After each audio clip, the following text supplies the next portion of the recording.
All right, Steeler fans, it is Friday. It's time for the All Betz Are Off segment with Jeremy Betz. Jeremy, what's up? Man, trying to tear down this house, trying to keep up with all the Steelers news going on. It's a busy time in the Betz household, but I'm here and happy to be so. Well, I'll tell you what, that's kind of an appropriate little segue into what I want to talk about to start off this segment. And that is, you said it's time to tear it down and rebuild it. I said this in the first half, and I'll say it again here. I have no clue what the Steelers are doing. You look at the number of one-year contracts that have been handed out. You look at the fact that they just seem to be waiting around for Aaron Rodgers. Not that they shouldn't, but still the fact that there's like no real plan after they lose Justin Fields in free agency. It feels like it's just kind of a year that they're just going to be like, look, we're playing to 2026. Like, that's what it feels like to me. I can't speak for you. What do you think? Do you feel like this is I quoted the bridge year with the Pirates and Neil Huntington saying that in 2016. That's what it feels like to me. They've never said that, but what do you think? Yeah, so I mean, the Pittsburgh Steelers they're an interesting case study in all of sports because they want to be competitive every year. But I think Mike Tomlin did have his come to Jesus moment, I think, over the course of this last offseason. We've had discussions about this. I've heard others talk about it. And in his end of season presser and some of the early stuff that we've vocal about the need for a quarterback. And that situation is the driving force, I think, behind this whole offseason situation that the Steelers currently find themselves in. The fact that they are willing to wait on Rodgers, not necessarily going out and making plans any other direction outside of bringing in Mason Rudolph as kind of the plan B, it, to me, shows that there's not a lot of urgency to get better at that position this year outside of like a true stopgap 1 year bridge guy to get them to 2026. The big master plan seems to be to get to 2026 for the quarterback, which I totally agree with you there. And I think the moves that they're making are very influenced by that thought process. So all the guys that they're signing, they're either their own guys from last year or cut guys, right? Released players, or very low cost free agents. The fact that they're willing to just bide their time and wait on Rodgers, they've got their backup plan in place. They're going to see if Rodgers wants to come in and try to win something this year and then be done for them to go get something else early in the draft next year. So I agree with you. I think the plan is to be competitive in 2025 with Aaron Rodgers if he's willing to come here, but not to commit themselves to anything beyond that other than we are going all in for quarterback in 2026. Yeah, and I want to make it very clear in case people that listen to the first half of my podcast didn't get this when I said it, but I'm not suggesting they're not trying to be competitive. They're going to try to win football games. They're going to try to put out the best product that they can, but with the caveat and always in the back of their minds, don't F up 2026. Like that seems like the general theme and thesis here. And that screams to me, again, bridge year.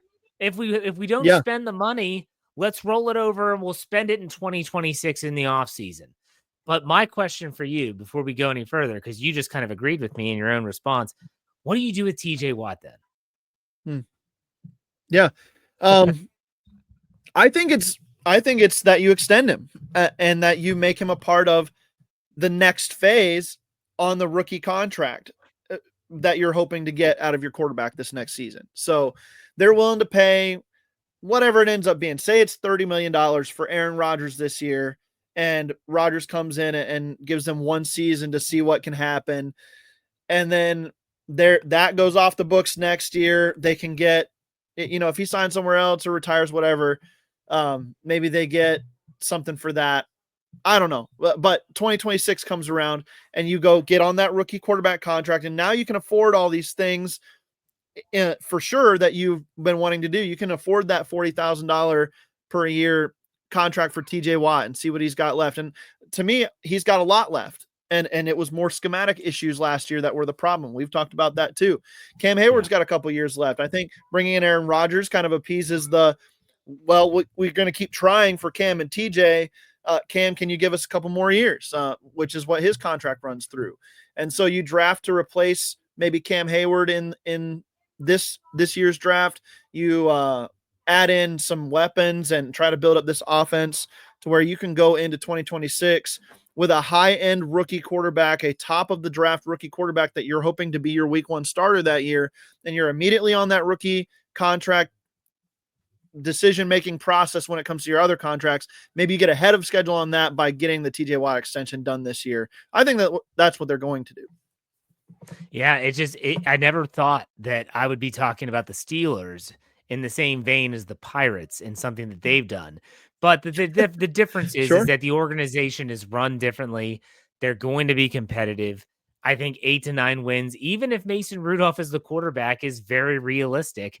And if you get a couple games that go your way, ball bounces your way, calls go your way, you could find yourself 10 wins. And we know what that means. That typically punches your ticket to the postseason. So I'm Yeah. not suggesting, and if anyone hears me like, oh my gosh, Jeff's saying they're not going to, they're going to lose a bunch of games, they're going to suck. Could they? Yes. Will they? I'm never going to predict that because I think this team has too much pride. And I do think that Mike Tomlin does know how to motivate his team to get him ready to play. So I don't think that'll ever go away. But any final thoughts there before we move on? Yeah. Yeah.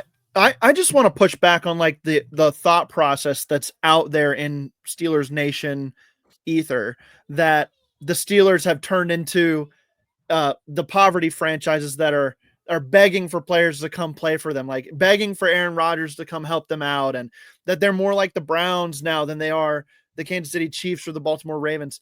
That's not it at all. That is not how this is playing out. The Steelers found themselves in a really tough spot at quarterback, losing a Hall of Famer and not being able to replace him in the few years or after that process has happened.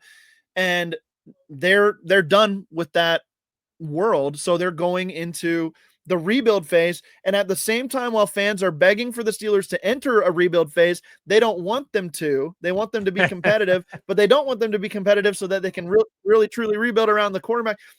It's a big circular reasoning going on in Steelers Nation right now. And sometimes you have to just take your losses on something and start fresh. And I mean, if you look across the NFL at teams that are doing that type of thing, the Dallas Cowboys, the San Francisco 49ers, those are teams that are looking to bounce back this year after really bad seasons. The Steelers didn't even have a season like those teams have had in their rebuild phase. So what are we talking about here? The Steelers are still an elite franchise when it comes to building their team. They just haven't gotten quarterback right in a long time. They need to figure that out. I think that's the goal and the plan right now. So I will say this: in my life, there's been a ton of excitement around the Steelers at different times, and everyone's going to point to the Ben Roethlisberger era. But I will say this: that one of the most fun seasons that I ever experienced was the Tommy Maddox 2002 season, and it was up and down. There was a lot of bad. There was also a lot of good. You had no idea what to expect every single week. And while it didn't lead to anything significant, it did lead to a stint. They beat the Browns in the first round and probably should have won in the second round. I'm not going to go there, but still, it's one of those situations where don't get it twisted. Exactly. Don't get it twisted that this season is going to be a complete wash.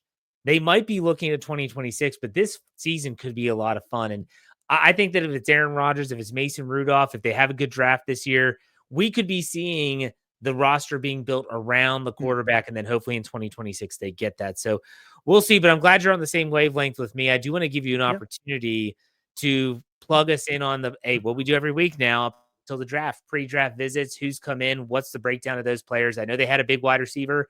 They had a local visit, a kicker. So why don't you go ahead and lay those out for us? Yep. Yeah. So Jaden Higgins was the receiver that came in last week, and he is teammate to another receiver that they had in the building, Jalen Noel, that we talked about a couple weeks ago. This is the Nico Collins of this draft, right? He's kind of the mid-round or mid-second, third-round receiver that's going to go that has all the traits you're looking for. He ran faster than expected at the combine.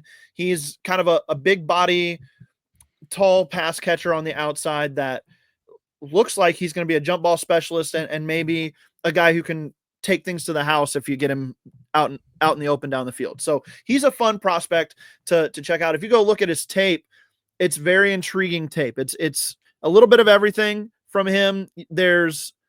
I think that his biggest trait, his best trait, is just the sure-handedness and his ability to get vertical. So the Steelers have a lot of those guys on the roster already. Maybe they're looking to replace a George Pickens type if they decide to move on from him. So that could be the type of player that would do that. That's interesting. And then the Ben Sauls visit, Jeff, I think you just don't waste a visit opportunity, and he's a local guy, right? So you get a guy, you know a lot about what it takes to have a good kicker. And Chris Boswell's, I can't remember, is he in his mid-30s now? He's been in the league a while. It doesn't feel early like it. 30s, early 30s. Okay, early I don't 30s. think he's mid-30s, yeah. Sure.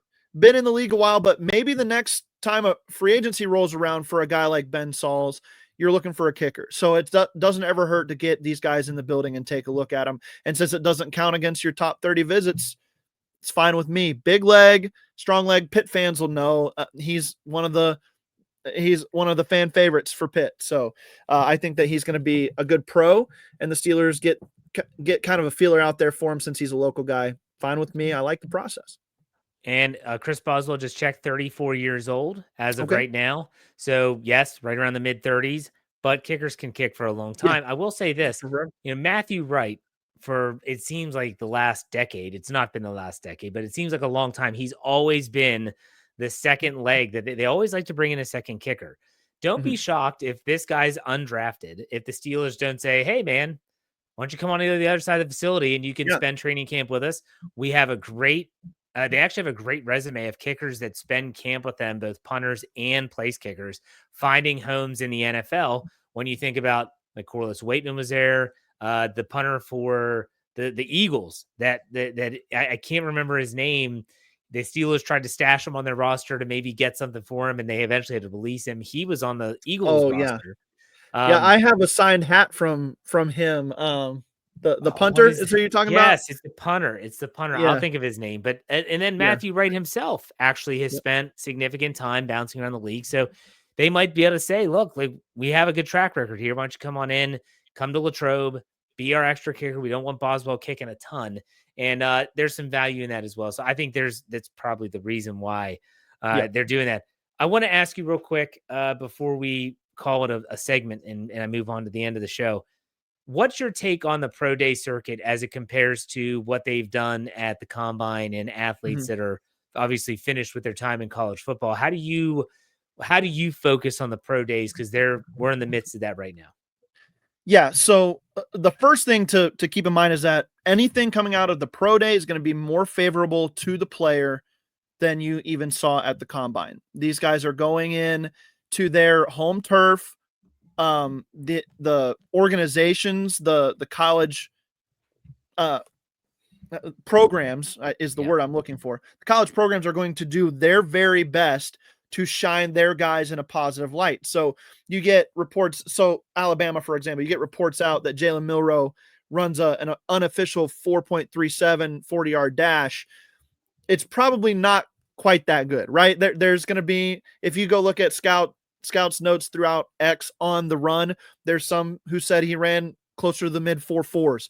So not like that's a big deal, but it just is one thing to consider when you're watching the pro day circuit, is that it's going to be more favorable for the player because it's that they're the home team in this regard, right? Getting the home team boost from their organization or from their program. So that's one thing I take away. The other thing though, is that you do like to see what a guy who's had some chemistry and some team like confidence building and things like that have come together during his time at a program. You like to see what that has translated to in how they play football and how they attack things, the system that they came out of. So when you start looking at quarterbacks, receivers, and even running backs, what did they do there and what things are they trying to highlight? Like running backs, can they catch the ball out of the backfield? Can they even move out in motion and run routes down the field? There's some guys that you'd like to see be able to do that. Can the quarterbacks, when everything's going right for them, you're throwing passes on air only, it's your teammates, Can you hit those? Do the wide receivers and quarterbacks have good timing on their routes? Those are the types of things you're looking for out of the pro day circuit. If somebody has a bad pro day, that's a bigger knock to me on the player than if they had a bad combine. And same thing too. It's like, I'm not going to take as much stock out of a good pro day as I am out of a good combine. That's just kind of how it balances out for me. That's fair. Totally fair. Makes a lot of sense. So, Jeremy, I'm going to give you an opportunity, plug what's coming up, whether it's the Draft Dynasty podcast or whether it's on the written side. What do you got coming? Yeah, draft. Well, let's go back to Steelers Fix. If you missed that show, go check it out. We did dueling mock drafts, myself and Andrew, for what we would like to see happen potentially at this point in the draft process, where we're at in our evaluations for the Pittsburgh Steelers. Go check that out if you haven't seen it. Draft Dynasty podcast, we're going to dive into the NFC and take a look at the best matches for draft picks or prospects to each NFC team in this episode. And then stay tuned to the website. Obviously, anytime a Steeler prospect comes in for a visit, we're going to have an article up on the website there and a little scouting report for myself or somebody with SCN, and working on some stuff NFL wide as well on the written side as well. So check it all out. Follow me on X at the Betz93. Very good, Jeremy. As always, thanks for your time, man. We'll talk next week. Take it easy. Have a good one.